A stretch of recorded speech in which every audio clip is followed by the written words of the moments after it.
Hi friends, welcome to మా channel. నేను మీ సరోజని. అప్పుడు యమలతక్క తాటికోడి పోయింది కదా, ఆ అక్క గురించి అంతా తెలుసుకొని ఒక వీడియో చేసింది. ఆ వీడియో చూడంగానే మాకు మస్తు బాధ అనిపించింది. మాకు తోచినంత సాయం మేము చేసినాం అని ముందు వేసిన వాళ్ళ డబ్బుల గురించి చెప్పింది అక్క, మా గురించి చెప్పలేదు. సరే అనుకున్నాం. ఒక వారం తర్వాత మళ్ళీ అన్నకు ఫోన్ చేస్తే చేస్తామమ్మా, చెప్తాము, షార్ట్ వీడియోలో చెప్తామని అన్నాడు.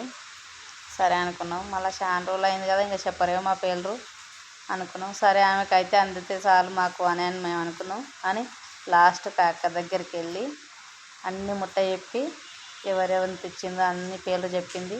లాస్ట్కి మా పేర్లు కూడా చెప్పింది. చాలా సంతోషం అనిపించింది. గ్రేట్ అక్క నువ్వు. ఇంకా నువ్వు ముందుకు వెళ్ళాలని మనస్ఫూర్తిగా కోరుకుంటున్నా. ఒక అక్కలాక ఒక అమ్మలాక చూస్తున్నావు అక్క. చాలా అంటే చాలా గ్రేట్ అక్క నువ్వు.